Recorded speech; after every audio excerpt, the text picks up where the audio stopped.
Et il faut aussi que les opérateurs puissent savoir s'ils encourent une sanction pénale ou une sanction administrative, donc certains critères soient peut-être posés dans la loi. Mais là, j'avance sur le débat et je vais tout de suite donc donner la parole au président Gérard Amex. Merci beaucoup. Pour les propositions de l'AMF, cette fois-ci. Alors, nous avons, Michel Pineau et moi, nous avons animé un groupe après la décision de la CEDH et avant de connaître la jurisprudence du Conseil constitutionnel, que d'ailleurs on était loin d'imaginer, honnêtement. Alors, moi, la préoccupation, et je rejoins complètement Madame Houlette là-dessus, la préoccupation majeure et on va dire exclusive, c'est une préoccupation d'efficacité. On est en face de délinquants économiques qui ne sont pas toujours faciles d'ailleurs à débusquer réellement, et on doit aboutir, lorsque c'est nécessaire et dans le respect des droits de la défense, à une condamnation. Et ça, ce principe-là, il est complètement partagé, tant par le parquet que par nous-mêmes. Donc, c'est vrai que la décision du Conseil constitutionnel nous gêne un peu, puisque là où on avait 2 cartouches, on n'en a plus qu'une. Et il faut choisir de savoir quelle va être la plus pertinente. Mais à part ça, rien n'a changé. Il faut avoir des éléments de preuve suffisants et les amener soit devant la commission des sanctions, soit devant le tribunal correctionnel. Alors, dans la réflexion qui a été celle du groupe de travail interne à l'AMF, on est parti de la même logique que celle que vous avez exposée, Madame le procureur. Et simplement, nous avons répondu différemment à la toute dernière question, c'est-à-dire nous avons dit, dans le fond, on devrait essayer de mettre dans la loi les critères de gravité qui seuls définissent la sanction pénale.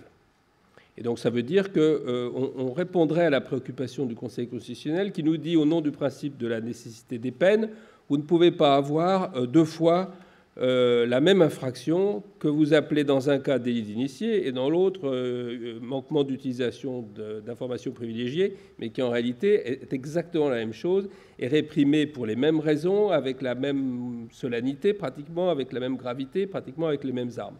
Donc nous avons dit, essayons de regarder, et je pense que le raisonnement vaut pour les 3 abus de marché, quels sont les cas les plus graves, et ceux-là, on leur donne une définition pénale. Et là, je rejoins entièrement, évidemment, la procureure. C'est contraignant, parce que si on met ça dans la loi, ça veut dire, si par exemple, on dit un délit d'initié, c'est seulement à partir de, j'improvise, d'1 million d'euros de plus-value, ça veut dire que si la défense démontre que la plus-value n'a été que de 900 000 euros, eh bien, ce n'était pas un délit. Et que donc, il faut le poursuivre devant la commission des sanctions. Donc, on a pris ce risque, un peu par cartésianisme, en disant que comme ça, le domaine des choix à effectuer en commun entre le parquet et nous-mêmes serait limité. Alors, très honnêtement, ça a des avantages et des inconvénients. Nous avons pensé que ça avait les avantages l'emportaient sur les inconvénients, mais il y avait quand même quelques inconvénients, dont celui que je viens de noter.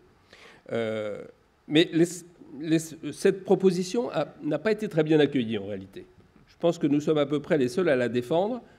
C'est d'ailleurs assez paradoxal, parce que tout le monde dit, et vous-même vous l'avez repris, parce que c'est le bon sens même, il est dès lors que là où il y avait 2 cartouches, il n'y en a plus qu'une, on doit réserver la cartouche la plus percutante, c'est-à-dire celle qui mène à la prison, on doit la réserver aux cas les plus graves. Donc tout le débat, c'est de savoir si ce principe-là qui fait consensus, on doit le prouver sa vérité cas par cas, ou bien avec une définition légale.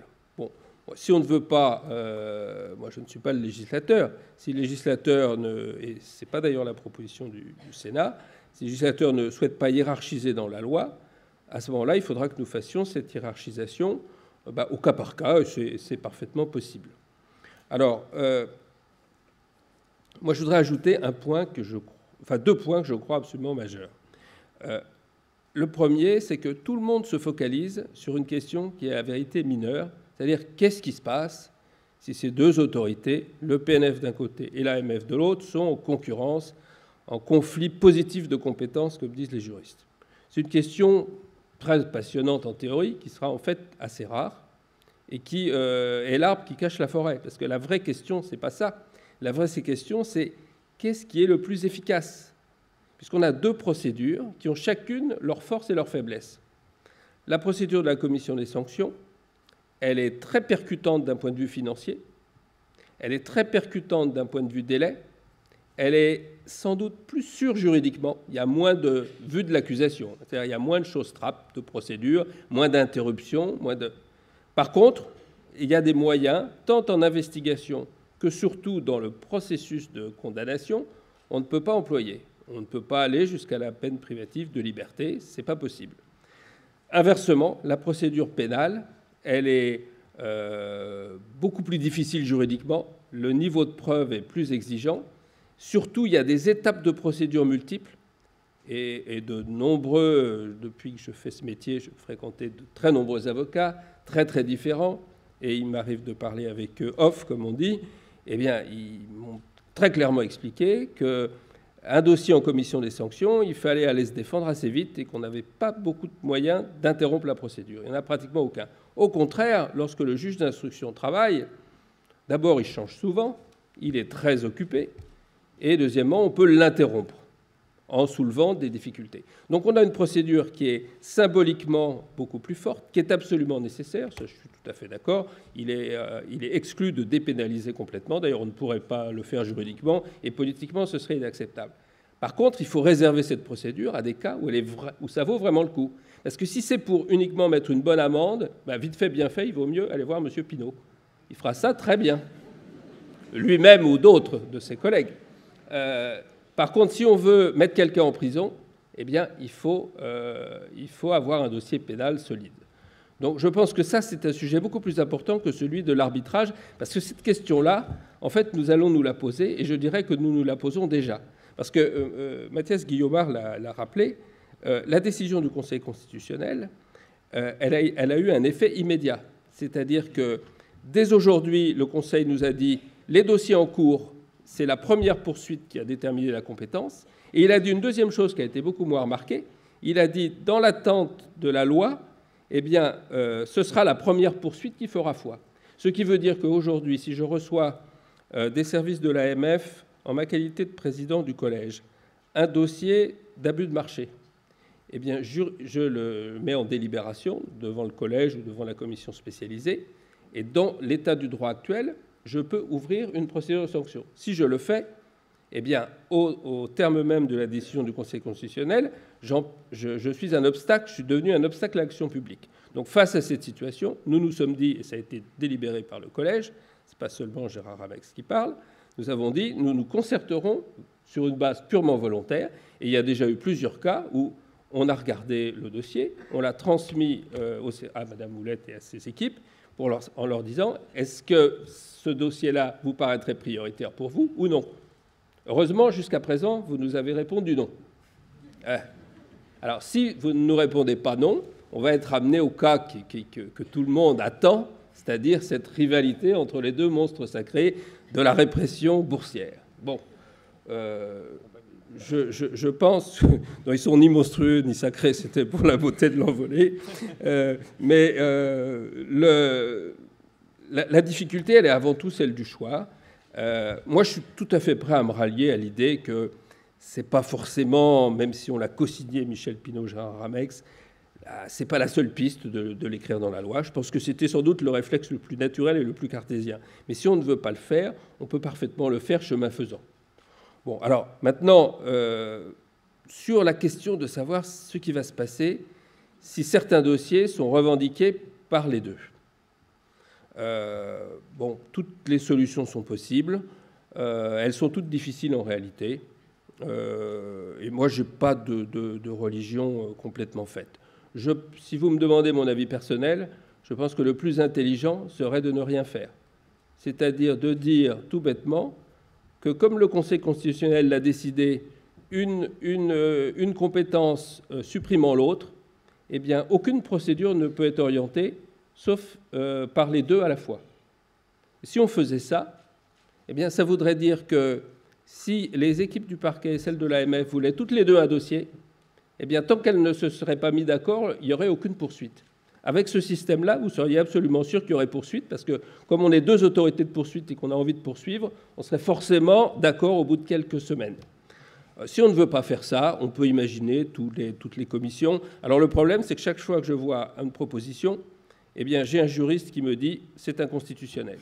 Donc une commission administrative ne peut pas trancher, une commission juridictionnelle ne peut pas trancher, le litige n'est pas juridictionnel, il ne faut pas de recours, le procureur ne peut pas arrêter l'administration ne peut pas arrêter le procureur.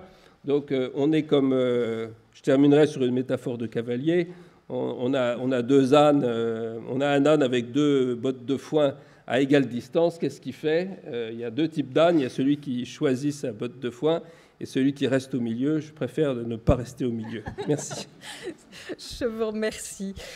Bien, avant de discuter ces propositions, parce que bien entendu, je suppose que nous avons tous, et nous laisserons la parole à la salle, énormément de questions sur ces éléments-là, notamment est-ce qu'il convient d'inscrire dans la loi ces critères, ou est-ce que l'AMF et le procureur feront, je vais employer un mot vulgaire, mais leur tambouille en décidant quand c'est pénal ou quand ça va à l'administratif. Je ne suis pas sûre que ce soit très confortable pour les opérateurs. Mais avant cela, je laisse la parole donc à M. Claude Raynal ou à Didier Martin, à M. Claude Raynal pour la proposition de loi donc, que vous avez déposée hier pour la Commission des finances. Écoutez, sincèrement, j'étais venu cet après-midi avec quelques inquiétudes, me demandant si notre proposition n'arrivait pas trop tard, si elle avait du sens, etc. Bien. Et donc je m'attendais à repartir peut-être rassuré en disant finalement cette loi est inutile ou ce projet de loi est inutile, et tout le monde s'est mis d'accord. Mais quand je vous entends, et cette histoire de l'âne à la fin est extraordinaire, quand je vous entends, je me dis que finalement, notre texte a peut-être encore de la pertinence. Et alors, j'ai noté, mais je réécouterai, je pense que c'est enregistré, on aura des actes de cette journée. Heureusement, M. Ramec, vous avez dit, heureusement, vous nous avez toujours dit non. Tout est là-dedans, dans le non et dans le heureusement. Et donc, le législateur, lui, il doit se préoccuper du malheureusement. Le heureusement, sincèrement, c'est ce qui se passe d'ailleurs aujourd'hui, et c'est ce qui se passe de manière très, très majoritaire, c'est-à-dire qu'il y a un accord entre l'autorité des marchés financiers et le parquet. Tout ça me paraît tout à fait naturel, c'est le travail tout à fait classique et puis, le choix se fait. Mais il y a évidemment, où il y aura des cas où il peut y avoir quelques difficultés qui surgissent. On ne peut pas l'ignorer. Donc, vous le traitez un peu de manière... Bon, alors, il y a soit le choix de dire c'est un montant, la position que vous avez proposée à un moment donné. La seule question, c'est que si on considère que est de nature pénale toute question sur laquelle, finalement, il y a un problème de gravité et d'intentionnalité, bien, le montant, il ne rentre pas trop en compte. C'est-à-dire on peut avoir une manœuvre tout à fait intentionnelle sur des montants relativement limités, mais qui doivent être sanctionnés pénalement, en tout cas, vu par nous. Mais c'était une façon un petit peu habile d'éviter effectivement les zones de conflit. Elles ne me paraissent pas. Et puis on peut avoir des grosses sommes en jeu et finalement, en tout cas, pas d'intentionnalité. Voilà, ça peut tout à fait exister et arriver. Et donc il me semble que les critères du parquet national financier, d'orientation vers le parquet, en tout cas, ne me paraissent pas toujours remplis en fonction d'une question simplement de montant. Et donc, au final, Madame, vous nous indiquez que, évidemment, on pourrait avoir comme autorité suprême le procureur général, malgré tout, qui reste de votre maison, Madame. Mais qui chapeaute les deux. Il chapeaute les deux, mais il aura du mal quand même. Il aura du mal à contester une position du parquet national quand même financier. Je le pense. Je me permets de vous le dire. Vous vous êtes permis tout à l'heure de me dire des choses. Et c'est tout l'intérêt de ce débat, c'est qu'il soit public, clair, limpide. Voilà, bon. Donc il l'est. Donc de ce point de vue-là, à la réflexion, j'ai de plus en plus de sympathie pour notre idée. De plus en plus. Vous savez, quand quand on prépare des lois dans un domaine qui n'est pas le vôtre, etc., on s'interroge toujours sur est-ce qu'on est capable de proposer quelque chose, etc. Bon, donc on a du doute. Nous doutons tous. Donc je doute. Mais à l'issue de ce débat, je doute moins. Voilà. Je doute moins. Qui plus est, je ne crois pas que ce que nous avons appelé le Conseil des infractions boursières. Oui, parce que, monsieur le sénateur, peut-être faut-il que vous rappeliez votre proposition. Oui, alors d'abord, la proposition de loi, je vais faire plaisir à monsieur Ramex, elle porte sur beaucoup d'autres sujets que sur la seule question de l'orientation des poursuites, de la concertation et de la façon dont on organise l'orientation des poursuites. Ce n'est pas uniquement une loi sur l'aiguillage, mais une loi qui porte sur un certain nombre de sujets. Et je vais peut-être les exprimer en premier, parce qu'après, ils seront comme ça sortis du débat. Non ? Oui, enfin, si ce n'est que nous nous concentrons quand même sur la réforme. Alors j'en dis un mot quand même. De la répression. J'en dis un mot, mais rapide, c'est ça que j'ai compris. Non, il y a une question très importante sur le relèvement des sanctions pénales des personnes physiques et des personnes morales. L'idée, c'est que, encore une fois, on ne peut comparer les deux, on ne peut travailler sur l'aiguillage que si les deux arrivent à des niveaux de sanctions de même nature. Mais vous l'avez évoqué, madame, et donc ce projet va là-dessus. Troisième sujet qui est évoqué, c'est le relèvement des sanctions administratives avec l'instauration d'un plafond subsidiaire à 15% du chiffre d'affaires de la personne morale. Voilà, ça pèse un peu. Voilà, je ne dis pas qu'on le fait à l'américaine, mais on commence à... Voilà, on commence à être... Mais ce n'est pas obligé d'aller jusqu'à 15%. Mais voilà, une possibilité d'aller sur ce point.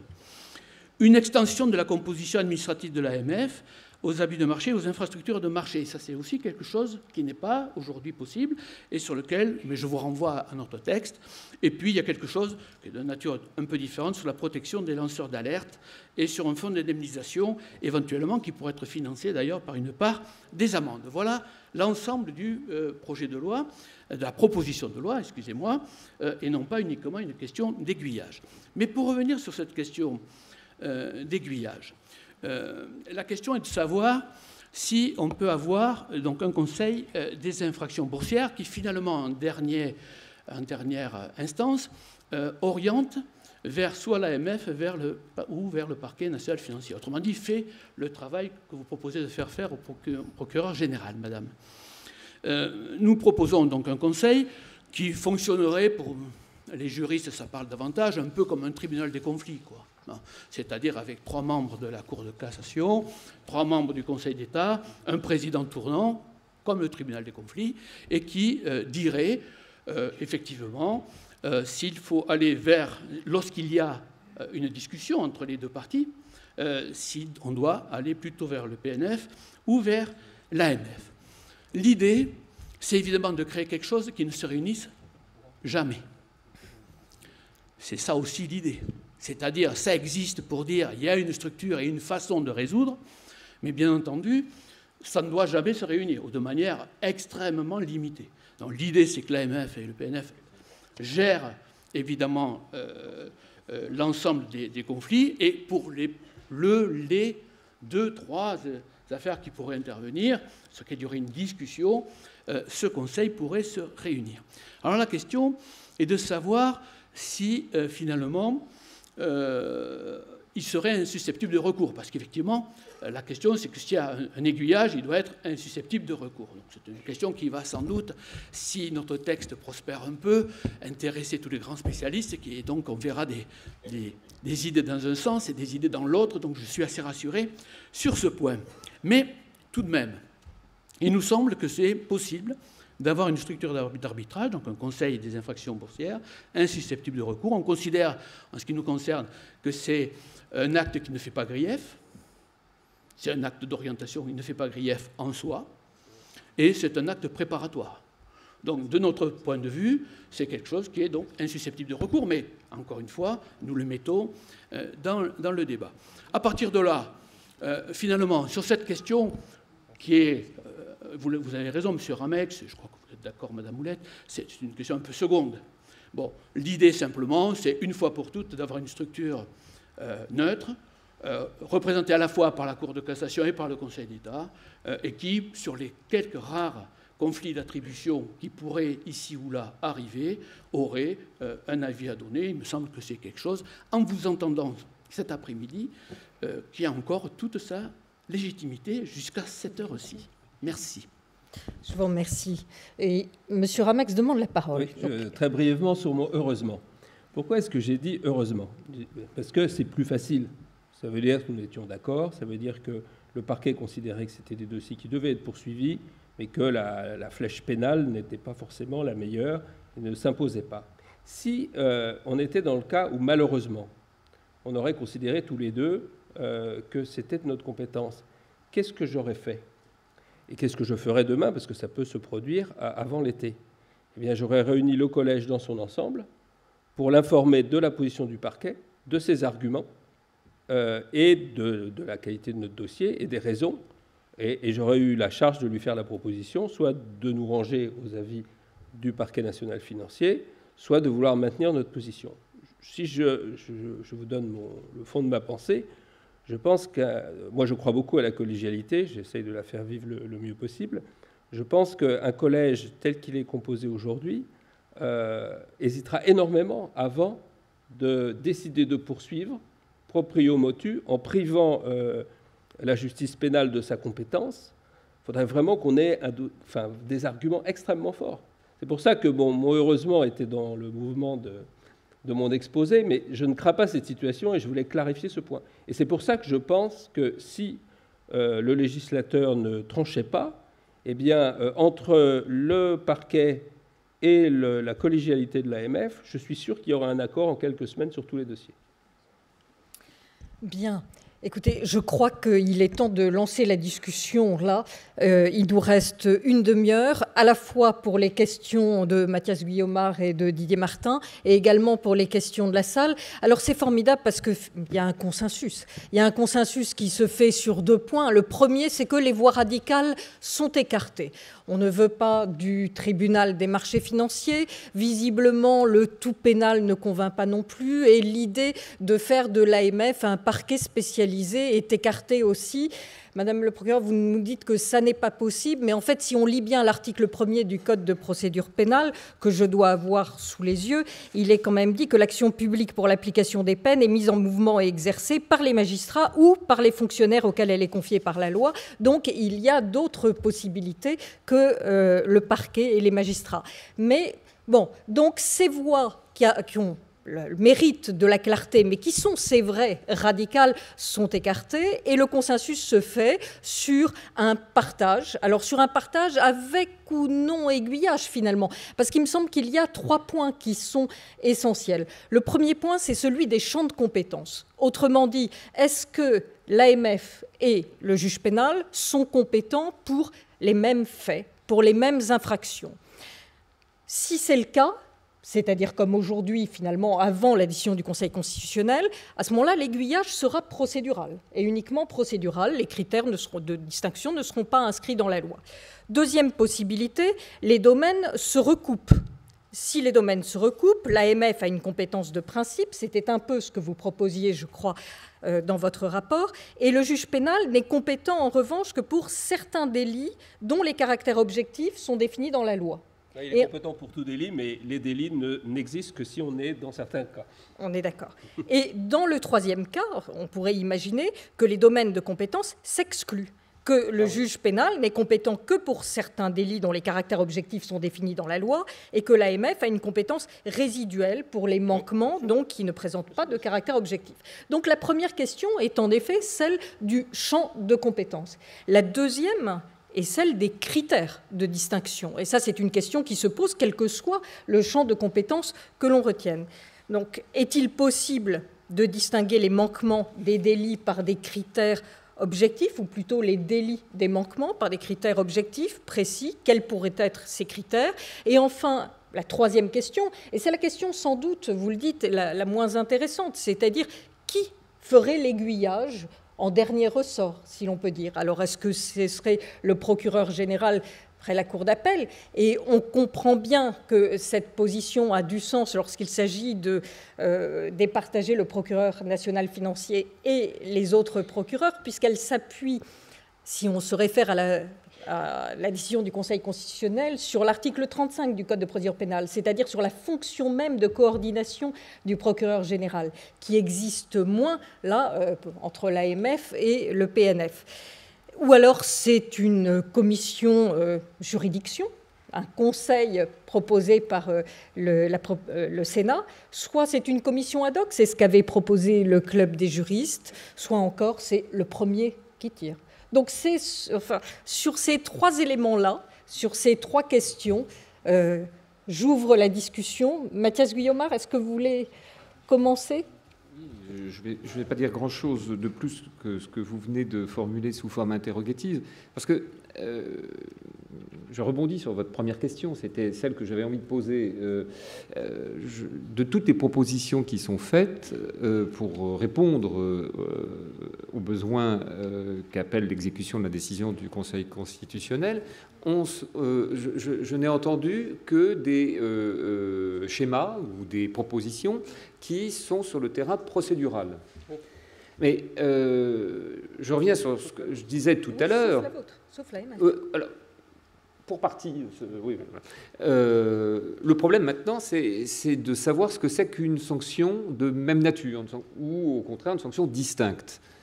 Et en réalité, le problème d'aiguillage, vous l'avez très bien dit, France, ne se pose que s'il y a des doublons. Alors, la première question que je pose, c'est est-ce qu'il est possible de retenir des définitions matérielles des infractions telles qu'il n'y a aucun risque, y compris sous l'empire de l'article 4 protocole 7 ou de l'article 50 de la Charte des droits fondamentaux, aucun risque que leur cumul ne tombe sous le coup de la prohibition du non bis in idem. Ça, c'est la première question. Parce que je crois qu'il faut d'abord passer par cette case-là, voir si elle est fructueuse ou non, avant de sauter tout de suite dans des dispositifs procéduraux ou d'aiguillage. Et alors, je greffe tout de suite Là, la réponse est sûrement non. Oui. On ne peut pas répondre oui, je pense. Oui, parce que sinon, on l'aurait déjà fait, je pense. Bah ouais, j'ai cherché beaucoup, j'ai consulté, y compris les doctrines, et personne ne m'a donné de voix, à part les montants et la récidive. Alors, bon, ça permet d'aller plus vite à la deuxième question. Mais, non, mais si, parce que comme ça... Ouais. Si ça n'est en tout cas pas totalement possible, parce qu'il y a des imbrications telles que, forcément, il y a au moins des zones où répression pénale et répression administrative se chevauchent. J'entends l'idée d'abord un aiguillage spontané et dans des cas pathologiques de conflit positif, y a-t-il ou non besoin d'un arbitrage par une autorité tierce ? Ce n'est pas à moi qu'il appartient de prendre position sur ces questions-là, mais simplement j'ai des interrogations qui se greffent. Sur quels critères fonder l'aiguillage ? Si c'est un consensus, il n'y a pas besoin de justifier pourquoi telle voie est préférée à telle autre. Mais s'il y a un conflit positif et que d'une certaine manière il faille trancher entre les deux appareils répressifs, s'il n'y a rien dans la loi, ou s'il n'y a pas d'étanchéité entre les infractions pénales et les manquements administratifs, c'est de l'opportunité des poursuites. Ce n'est pas sur des critères juridiques. Et l'opportunité des poursuites, ça se tranche comment ? En opportunité au carré ? Avec quelle légitimité ? Quel mode de justification ? Puis, troisième et dernière question, je trouve ça très stimulant, parce qu'effectivement, dès qu'on pénètre sur des exoplanètes juridiques, on a envie de poursuivre le voyage intergalactique. Donc moi, je suis très content d'être là aussi, parce que bon, finalement, il y a bientôt Seul sur Mars qui va sortir. Donc je suis un peu comme Matt Damon sur une planète encore inexplorée. Donc c'est très bien, et c'est en tout cas très, très stimulant. Mais autre question. Est-ce que quelle serait la nature de cette mesure ? Je réserve la question de la nature de l'organe qui la prendrait. Mais est-ce que c'est une mesure d'administration de la répression ? J'ai une façon de répondre à ma propre question, de toute façon. Donc oui, je suis plutôt d'accord. C'est une mesure d'administration de la répression. Bon, j'avais dit que je ne donnais pas de réponse à mes questions, mais je suis piégé par moi-même. Mais alors, est-ce que c'est possible, ça, que ce soit insusceptible de recours ? Et là, quand même, je m'interroge sur le fait qu'elle ne ferait pas grief. Parce que les sanctions, à la fin, ce ne sont pas les mêmes. J'ai entendu qu'on réservait à la répression pénale des peines de plus en plus graves. C'est même dans la proposition de loi. Alors, si aiguillé d'un côté, je risque la prison, aiguillé de l'autre, je risque une interdiction professionnelle, c'est pas la même chose. Et donc, les personnes qui sont poursuivies, à partir du moment où il y aura une formalisation, une processualisation du dispositif d'aiguillage, il va falloir se poser la question de savoir dans quelle mesure on peut les tenir hors champ. Et je greffe ma dernière question là-dessus. Quid d'une constitution de partie civile? J'ai lu avec intérêt la décision du tribunal correctionnel. Il y a un recours pendant, l'affaire Sassir.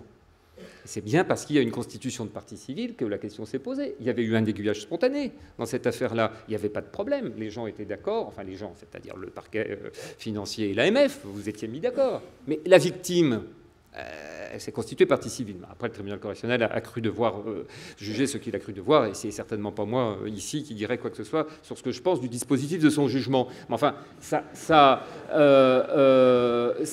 ouais, surtout avec le procureur national financier qui a fait appel. Donc, ça, bon, mais alors on serait sur une autre planète encore là.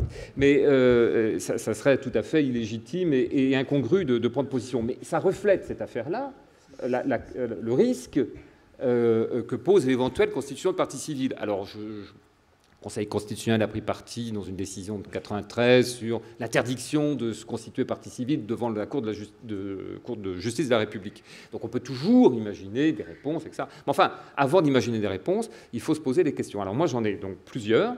La première, vous avez commencé d'y répondre, Monsieur le Président, c'est est-ce qu'on ne peut pas avoir une réponse purement matérielle de découpage des manquements entre ce qui serait du délit et rien que du délit et ce qui serait du manquement et rien que du manquement. Sinon, comment rationaliser le partage des responsabilités? Quelle dose de juridicisation des critères à manier pour effectuer cet aiguillage?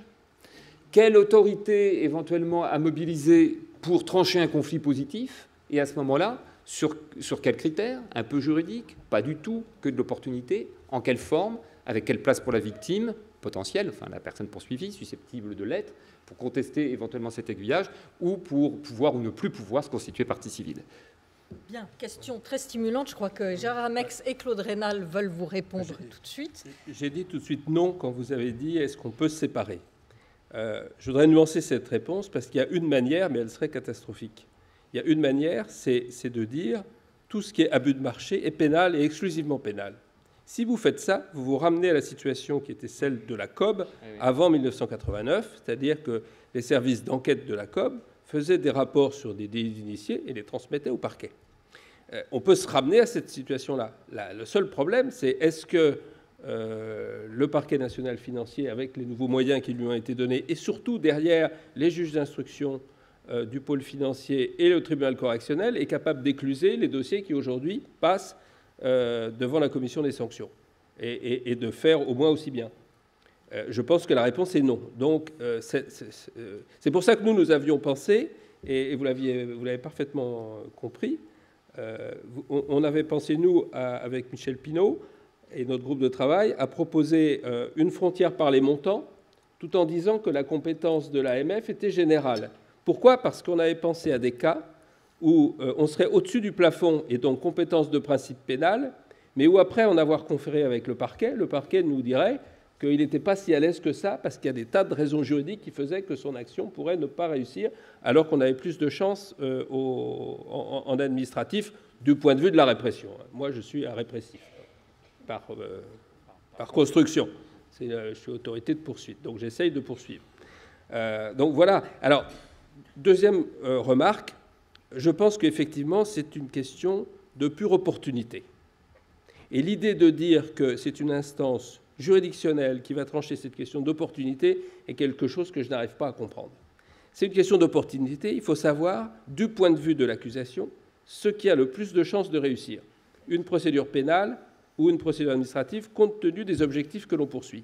Et ça, c'est très difficile. Et c'est pour ça que si on ne veut pas le faire par les montants pour limiter le choix, il faudra le faire par consensus ou par une solution qui, juridiquement, mais sera la plus légère possible, parce qu'effectivement, après, je vais revenir à mon âne, c'est-à-dire qu'on aura tellement de difficultés que l'âne restera au milieu. Et on n'arrivera pas à poursuivre. On sera en recours contre une première décision d'orientation qui sera ensuite... Et ça, c'est pire que tout. C'est pour ça que je pense qu'il faut avoir un processus de consensus. Je réagis juste sur ce que vous venez de dire. Vous dites que c'est une question d'opportunité, de pure opportunité. Il n'y a pas de droit. Mais si, quand même. Parce que si les critères ne sont pas définis par la loi, lorsque le procureur national financier va se saisir, il qualifie en même temps. C'est-à-dire que c'est lui qui va dire que l'infraction est pénale. Et nous, on le dit aussi, nous. S'il y a des doublons. Attendez, aujourd'hui, France, aujourd'hui, nous... pénal et administratif. Quand on envoie une notification de grief aujourd'hui, dans le champ du délit d'initié, en même temps, je signe 2 lettres, moi. Une au nom du collège en disant « Je saisis la commission des sanctions parce que monsieur ou madame X ont utilisé une information privilégiée » et j'informe les équipes de madame Houlette par le même courrier, enfin un courrier voisin, en lui disant « Je viens de faire ça et je suis dans le champ pénal ». Donc je ne nie pas du tout que ça soit pénal. Simplement, le Conseil constitutionnel nous dit « Vous ne pouvez pas faire les deux ». Donc il faut bien qu'on tranche. Et on tranchera en opportunité, pas en droit. Bien. On reprendra cette question-là. Une petite question subsidiaire que je greffe. La jurisprudence du Conseil d'État, dans sa sphère de compétence, admet qu'on puisse attaquer le refus d'une autorité de poursuite de saisir l'organe répressif. Donc il faudra articuler ça avec tout ça, parce qu'effectivement, le fait de laisser la main à l'appareil pénal traduit un refus de se saisir, de saisir son propre appareil répressif. Bien, je donne la parole. Fermer ce recours-là. Je donne la parole à Claude Raynal qui l'avait demandé sur cette question. Oui, je n'ai pas été encore une fois très, très convaincu. Ni sur le point, excusez-moi, vraiment, ni sur le point de la question d'opportunité, renvoyer à une structure extérieure, Cour de casse, Conseil d'État. Bon, on n'est quand même pas très très loin. Hein. Et donc, l'idée que de toute façon, sur l'opportunité, il n'y a pas de problème, il y a consensus, j'ai un peu de mal, parce que s'il y a consensus, ben, effectivement, il n'y a pas besoin de structure extérieure. Mais c'est bien, parce qu'on a bien noté dans les auditions que l'on a eues, ou alors on a mal entendu, qu'il y avait quand même ce risque qui était pointé, et proposé une solution dont on a dit qu'elle avait vocation à ne pas se manifester trop souvent. Mais si on dit qu'il y a consensus systématique, ben, je ne comprends pas la question, il n'y a plus de question. Donc dites-nous, il n'y a plus de question. En fait, l'un des deux accepte de se soumettre dans tous les cas de figure pour qu'il y ait consensus. Parce que le consensus, un politique vous dira qu'un consensus, c'est compliqué. Voilà. Croyez-moi, c'est compliqué. Et qui plus est, on peut l'avoir entre 2 personnes physiques représentant 2 autorités et ne pas l'avoir avec 2 autres. C'est quelque chose que peut-être il n'est pas inutile d'envisager. Je ne le souhaite pas. Je comprends que tout le monde est sur ce consensus. J'apprends la notion du recours car il y aurait un grief du fait de l'aiguillage. Je n'ai fait que poser des questions, moi. Oui, mais enfin, il y a manière et manière de poser la question. J'ai cru comprendre que c'était une façon de dire ça ne marche pas. Ah non. Enfin, j'ai pas dit ça. J'ai interprété. Oui, je comprends bien. Je suis même pas sûr de le penser. Alors, voyez. Décidément, vous êtes complexe. Bien. Donc, sur cette question-là, quand même, y a-t-il un grief du fait de l'aiguillage? Il y a quand même 2 réponses. D'abord, le fait d'aiguiller vers le parquet national financier ne veut pas dire qu'il y aura une poursuite du parquet national financier. Ça n'induit pas. Je crois que le parquet national ne suivra pas une injonction de l'aiguillage. En disant s'il y a aiguillage, c'est donc qu'on est obligé de lancer une procédure. Bien sûr que non. L'aiguillage, c'est qu'il le veut. Bien sûr que non. Et deuxième chose, mais le parquet national financier, il est bien avant l'aiguillage. Dans toutes les opérations, il est dès le début. La question de l'aiguillage, en fait, n'est pas d'aiguiller vers le parquet national financier, il y est depuis le départ. C'est éventuellement d'aiguiller pour qu'il n'y soit pas, c'est-à-dire aller vers l'AMF. Et donc, je ne vois pas quelqu'un qui considérerait comme un grief le fait que le PNF ne soit pas dans la boucle. Alors, je peux greffer une autre question, monsieur le sénateur, parce que ça, vous voyez, je continue d'être stimulé. Si je comprends bien votre réponse, l'instance d'arbitrage ne pourrait être saisie qu'aux fins de dessaisir le parquet. Alors, puisque vous dites forcément s'il y a un conflit positif, compte tenu du fait que le parquet financier est toujours saisi, ça ne pourra se traduire que par un fléchage vers l'autorité des marchés financiers. Et non, vous tournez mon propos. Non, pas du tout. Je l'ai mal compris. Bon, certainement. Mais donc je vais repréciser. L'aiguillage, c'est un aiguillage. Il ne s'interdit rien sur l'aiguillage à donner. La question à laquelle je répondais, c'est la question du grief. Bon. Si le grief, vous dites le grief, il peut y avoir grief parce qu'on oriente vers le PNF. Je vous dis non, parce que le PNF, il est depuis le début de la procédure. Donc il n'y a pas de changement. Et par contre, il y aurait grief parce qu'on envoie uniquement sur l'AMF. Eh bien à ce moment-là, il ne peut pas y avoir grief, parce que la situation est un peu meilleure. N'avoir qu'une amende sans avoir les risques de prison, la situation risque d'être meilleure. Voilà. Oui, je crois que nous vous avons compris et je donne la parole à Maître Didier Martin pour avoir un point de vue moins autorité. Donc maintenant, de l'autre côté, Maître. Alors, première des choses, mais en 2 mots, je regrette que la question de l'indemnisation ne soit pas évoquée à cette occasion, mais je fais confiance au législateur sur le fait qu'il pourra réfléchir à cette question, parce que si l'on regarde les décisions qui ont été rendues depuis le début de ces infractions, depuis qu'elles existent, on arrive péniblement à 5 millions d'euros. Nous sommes très très loin du compte et il n'y a pas un pays développé dans lequel on a cette situation. Donc, nous estimons que les marchés financiers ne passent que par des sanctions et non pas par la réparation du préjudice subi. Et quand je parlais de compétitivité, si des étrangers sont susceptibles d'investir en France et savent que de toute façon, compte tenu de la jurisprudence actuelle et qu'il n'y a qu'une perte de chance, on n'a pas d'indemnisation, je pense que ça fait partie des éléments qui ne sont pas en faveur du marché français. En ce qui concerne les critères, autant je crois que les critères de l'effet et de l'intention ne sont pas suffisamment discriminants, autant il peut y en avoir d'autres. Pourquoi pour l'effet? Parce que bien évidemment, si le président d'une société achetait pour 500 000 euros de titres sur la société cible avant que l'opération ne soit lancée, c'est particulièrement blâmable. À l'inverse, lorsqu'une société fait la régularisation de cours et que par une erreur d'aiguillage et parce qu'il y a les comptes qui doivent être arrêtés, malheureusement, ceci est fait alors que personne n'a vraiment conscience qu'il ne fallait pas et que ça porte sur 10 millions, ça n'est pas une raison pour aller au pénal. Donc l'effet en tant que tel ne peut pas être un critère, me semble-t-il, véritablement discriminant. Et quant à l'intention, quand on regarde les décisions de la commission des sanctions, il est évident qu'on constate que c'est pratiquement un acte volontaire. Donc si l'on dit l'intentionnalité, c'est ce qui permet d'aller au pénal, à ce moment-là, tout irait au pénal, ce qui évidemment n'est pas recherché. En revanche, je trouve que Gérard Amex est modeste par rapport aux critères qui ont été évoqués dans son rapport et qui, me semble-t-il, pourraient correspondre à des critères discriminants. Les cas de récidive, de la bande organisée, de ceux qui travaillent dans les marchés financiers, les manœuvres frauduleuses, les délits connexes qui permettent d'aller au pénal. Je suis désolé, rien qu'avec ces critères, on permet de faire un tri entre les uns et les autres. Donc ça existe. Donc c'est pour ça qu'il me semble qu'aujourd'hui, les solutions, elles existent. Maintenant, il faut que ça tranche. Et je trouve que la proposition de loi, en tout cas, enfin, le projet, pardon, la proposition, pardon, a le mérite, c'est que ça lance la réflexion. Il faut maintenant avancer.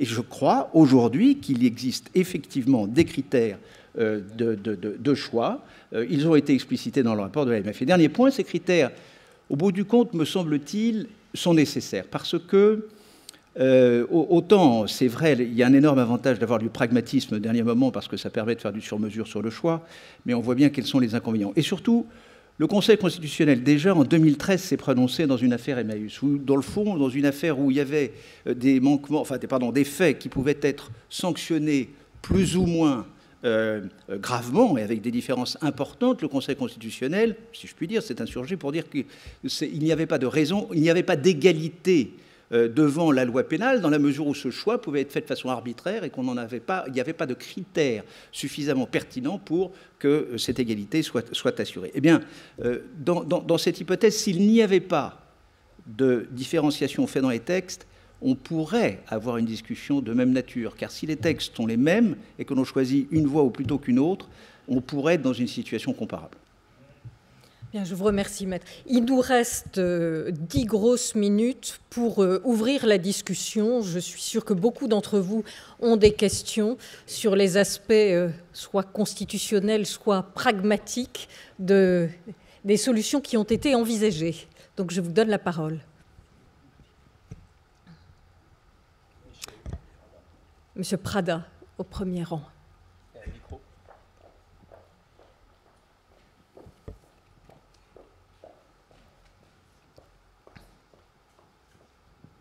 Merci. Je ne résiste pas à la tentation de prendre le risque de mener un combat d'arrière-garde et de ne pas rentrer dans le débat très remarquable qui vient d'avoir lieu qui nous montre qu'en réalité, on doit pouvoir trouver des solutions dans le cadre qui nous est imposé.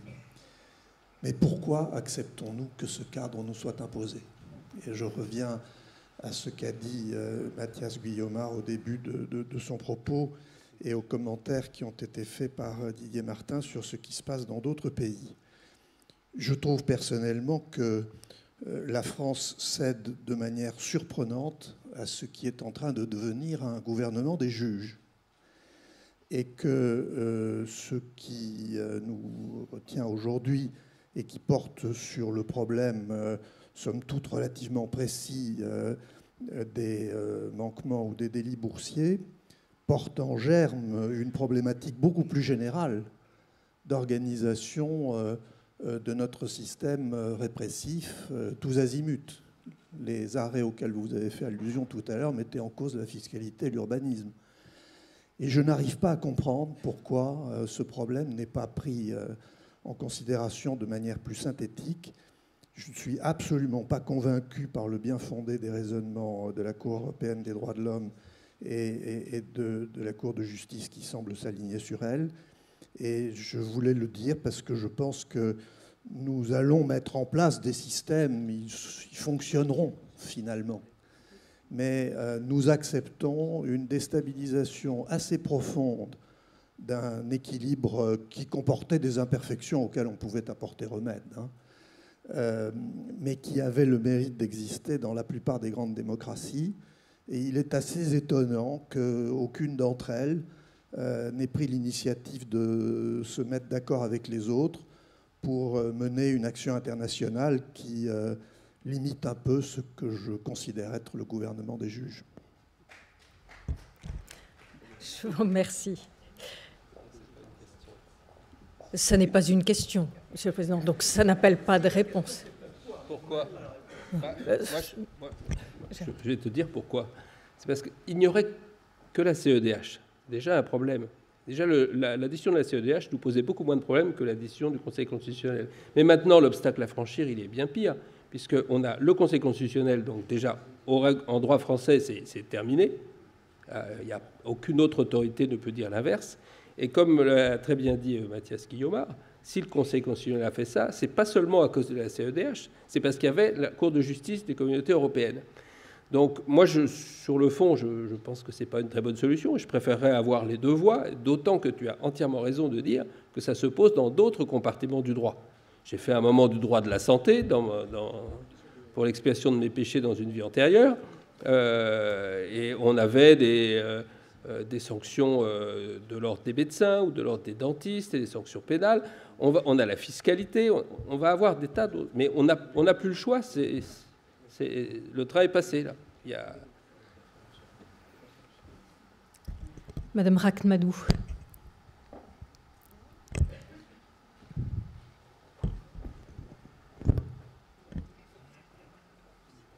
Claude, pardon.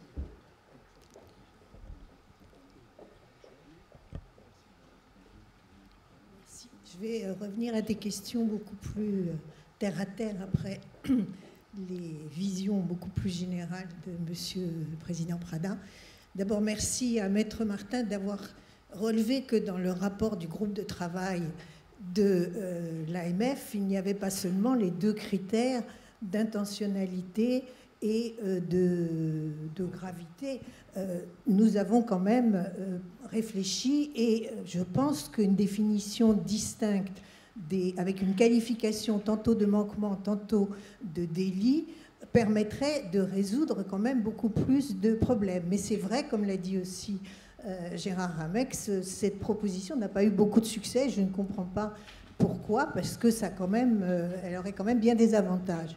Deuxième point, ce qui m'a beaucoup inquiété, c'est les dernières interventions de Monsieur le sénateur Raynal sur le fait que le parquet était toujours, dès le début de l'enquête, au courant, était dans l'enquête. Mais non, actuellement, ce n'est pas du tout le cas. Et je ne pense pas du tout que... Oui, alors ça, vous proposez ça, mais ça veut dire quoi? Ça veut dire que les enquêteurs de l'AMF seront sous l'autorité du parquet. Non. Oui, mais enfin, concrètement, qu'est-ce que ça veut... Enfin, donc ça, c'est un point que je voulais également soulever, et ça, je pense que c'est pas une bonne solution. Troisième, je pense que c'est en fin des enquêtes que le parquet pourrait ou non savoir ce qu'il en est. Actuellement, seul le secrétaire général de l'AMF est au courant de l'existence d'une enquête. Ni le président, ni le collège ne savent l'existence d'une enquête. Donc ça, c'est très important de conserver ce point. Et dernier point, sur le fait qu'on oriente sur le plan pénal ou sur le plan administratif, ça ne ferait pas grief.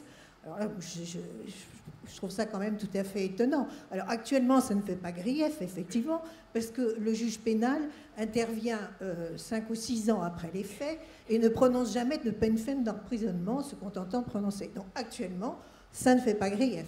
Mais on peut quand même envisager qu'un jour, le juge pénal sera très efficace et qu'une peine ferme d'emprisonnement pourra être prononcée. Donc là, à ce moment-là, ça fera vraiment grief.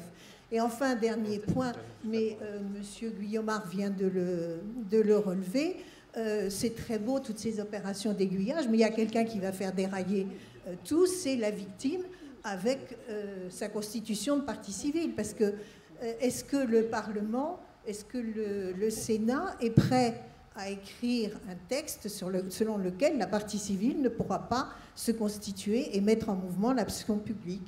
Moi, je pense que politiquement, enfin, je ne sais pas mon problème, mais je pense que c'est difficile quand même à écrire. Et voilà, donc c'est toutes ces interrogations que je voulais vous soumettre. Bien, je vois que Mme Noquet a demandé la parole, mais Monsieur Raynal, est-ce que vous souhaitez répondre tout de suite? Oui, je crois, sur une partie, en tout cas pas sur le troisième point, hein, qui est un autre aspect. Mais je crois qu'il y a eu une petite incompréhension, donc je voudrais la lever. Des auditions que nous avons faites, nous avons compris qu'il y avait, dès l'origine, aujourd'hui, et depuis que le parquet national financier existe, un partage d'informations sur les affaires en cours. Je le dis. Donc, je ne comprends pas. Le parquet national financier, il est associé, enfin, il est associé. Il est informé de tous les... Enfin, madame Boulette va nous le confirmer ou l'infirmer. C'est ce que nous avons compris des auditions. C'est qu'il y avait en tout cas... Voilà, qu'il y avait un échange d'informations. Bon, voilà, et qu'il avait lieu. Et donc le parquet national financier pouvait assez rapidement faire savoir s'il souhaitait intervenir dans l'action. Voilà, donc je ne vois pas de difficulté sur ce point. Sur le grief, j'ai déjà répondu, c'est-à-dire que dès l'instant où le parquet national financier est depuis le début, de toute façon, l'aiguillage ne change rien. Voilà, je le redis, mais peut-être que je peux être démenti ensuite en droit. Donc nous serons attentifs à toutes ces positions. Sur le troisième point, je n'ai pas de commentaires à ce stade parce que je n'ai pas peut-être la connaissance suffisante de la procédure pour vous répondre à l'instant. Mais en tout cas, je retiens votre propos et je ne manquerai pas de revenir vers vous avec une réponse. Merci. Madame le Président Claude Noquet. Oui, merci. Le fait de s'être éloigné pendant plusieurs mois de l'AMF, soit me rend complètement simplette, soit me clarifie légèrement le peu d'idées que j'avais. En tout cas, à vous entendre, il me semble que la seule solution défendable, me semble-t-il, c'est celle qui est proposée par le rapport de l'AMF. Et pourquoi n'a-t-elle pas eu de succès? Je me permettrais peut-être de dire que c'est parce qu'elle ne porte pas la bonne étiquette. Elle ne dit pas tout à fait ce qu'elle fait. En réalité, au travers du rapport de l'AMF, eh bien, on assiste à une forme de dépénalisation partielle. C'est-à-dire, et je pense pour ma part, ce sera ma conclusion, que c'est la seule solution qui soit conforme à la fois aux nouveaux principes que l'on nous oblige de respecter et aussi tout de même à la Constitution, c'est-à-dire à l'égalité des citoyens devant la loi. Il me semble que le rapport de l'AMF consiste à dire seront des infractions pénales, tel et tel délit, à la condition qu'il y ait une infraction pénale connexe, à la condition qu'on atteigne tel seuil, à la condition qu'il y ait récidive, etc., etc. tous critères qui sont totalement objectifs et qui ont pour objet, pour effet, de délimiter plus précisément le secteur, le contenu d'une infraction pénale. Et tout ce qui relève de l'AMF, c'est ce qui n'est pas une infraction pénale.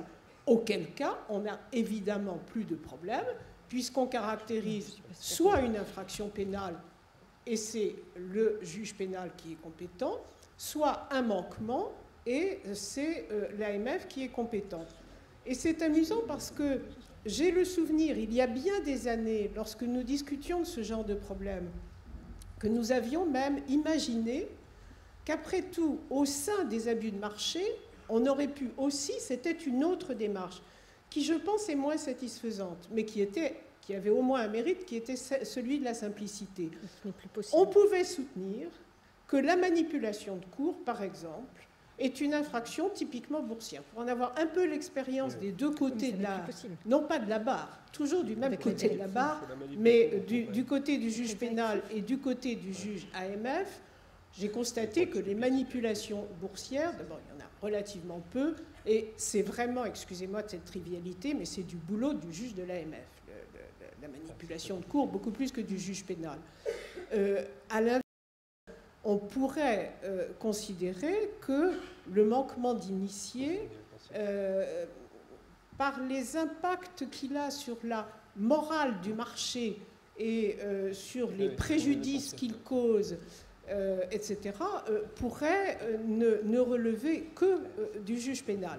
C'est donc le même raisonnement que celui qui a été porté par la commission de M. Ramex et de M. Pinault, mais conduit jusqu'au bout. En tout cas, ce que je voulais dire, c'est qu'il me semble que la seule solution, elle est dans la voie d'une partielle dépénalisation, avec une exclusivité du juge pénal pour ce qui resterait pénal. Ça aurait l'avantage, encore une fois, d'être à l'abri de tout grief d'inconstitutionnalité. Et j'ajoute, excusez-moi à l'avance, que je ne suis absolument pas séduite par ces instances d'arbitrage.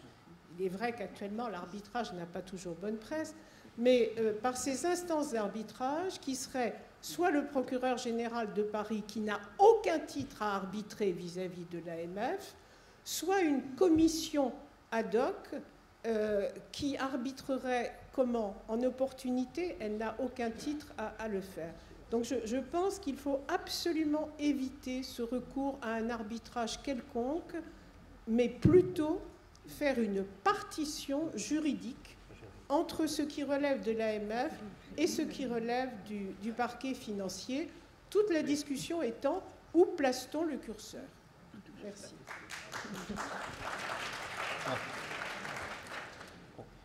On est rassuré, vous n'avez pas perdu la main, Claude.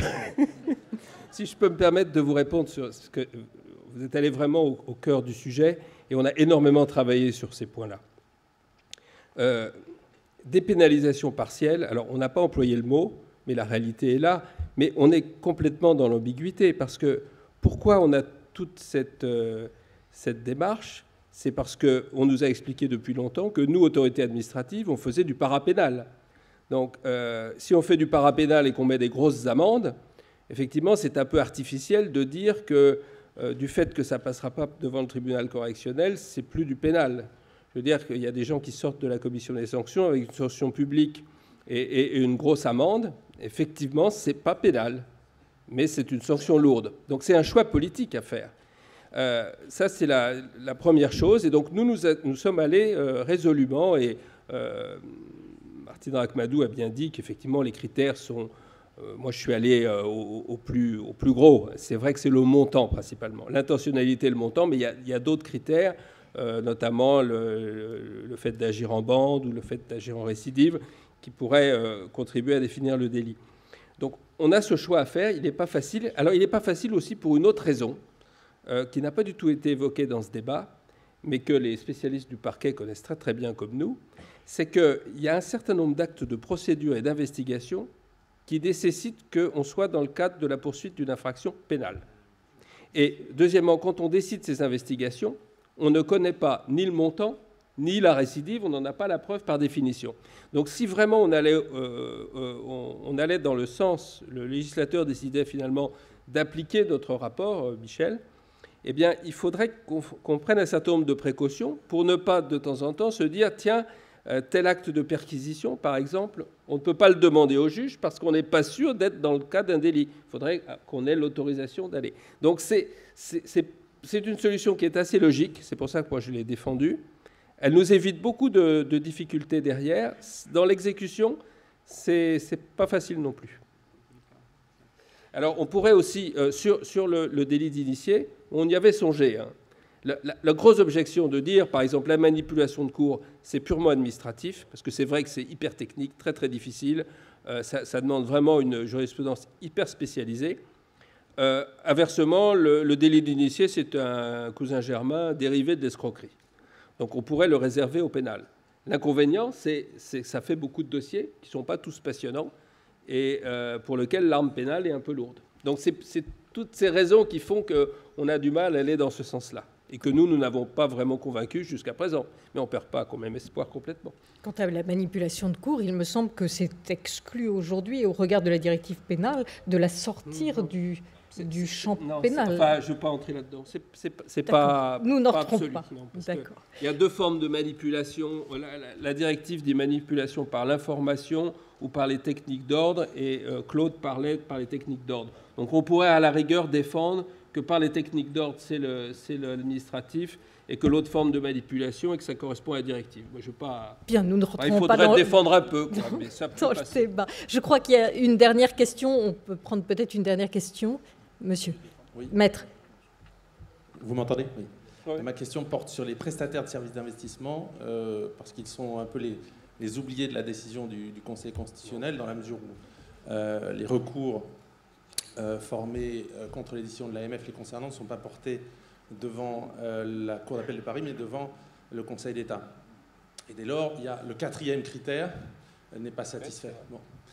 Donc je voulais simplement m'assurer de ce qu'ils ne seront pas à nouveau les oubliés du travail législatif en cours. Et ma question est également de savoir s'il ne serait pas éventuellement opportun, à cette occasion, de remédier à ce système qui remonte à la loi de 2003, mais qui n'existait pas auparavant, et qui n'est pas, à mon sens, totalement satisfaisant. Est-ce qu'il ne faut pas que tous les abus de marché relèvent sur recours, soit de la Cour d'appel de Paris, soit...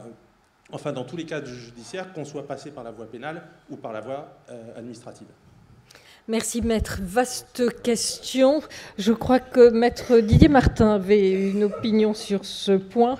Est-ce que je vous donne la parole, Maître? Enfin, remarquez, je ne fais que de reprendre là encore le rapport de l'AMF qui préconisait effectivement une unité judiciaire. C'est effectivement difficile aujourd'hui de penser qu'il puisse y avoir encore cette survivance du passé, je crois. C'était quel type d'unité, Monsieur le Président? C'était une unité judiciaire? La question est parfaitement pertinente. Hein. Elle ne se pose pas dans beaucoup de cas.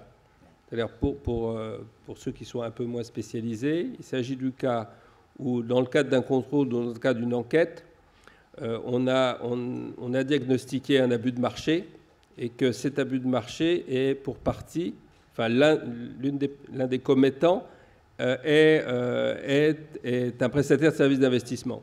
Donc à ce moment-là, on peut avoir un contentieux sur l'utilisation de l'information privilégiée qui relève à la fois de l'appel devant la Cour d'appel de Paris pour les personnes qui n'ont pas la qualité de psy et de l'appel devant le Conseil d'État pour ceux qui sont psy. Et effectivement, la décision du Conseil constitutionnel, elle ne part pas de là. Hein. Donc, c'est une difficulté. Alors, le contentieux peut être unifié. Hein. Bon, moi, il m'est arrivé de rêver d'un arbitrage possible qui n'a pas du tout été évoqué cet après-midi parce que tout le monde est poli. Mais là, on termine, donc je peux être un peu grossier. On pourrait très bien, effectivement, s'appuyer sur le quatrième critère donné par le Conseil constitutionnel et de dire que tout le contentieux des sanctions, de la commission des sanctions de l'AMF, va devant le Conseil d'État et tout le contentieux du tribunal correctionnel va devant la Cour d'appel de Paris. De la sorte, on aurait une possibilité de cumul et il suffirait de trouver une solution élégante pour répondre à la décision de la CEDH, qui ne serait pas très difficile. Il suffirait de faire ce que la CEDH demande. Mais je ne suis pas tout à fait sûr que les esprits soient prêts pour trouver un consensus. En tout cas, pour répondre et ne pas échapper à votre question, France, dans notre groupe de travail, il y avait également des membres du Conseil d'État et des représentants éminents du monde judiciaire. Donc nous avons évité d'être trop précis quant à l'unification de la compétence. Très bien. Donc c'est encore une question qui reste ouverte, comme celle donc, de la répression des abus de marché. Il y avait bien entendu beaucoup d'autres questions, et notamment sur un plan opérationnel. Comment est-ce que ça marchera quand les dossiers seront internationaux, quand il y a plusieurs mises en cause et plusieurs manquements? Donc nous arrêtons là la discussion. Il me reste à remercier donc très vivement tous les participants à cette table ronde et à vous inviter donc à la pause café qui a lieu donc juste derrière. Je vous remercie.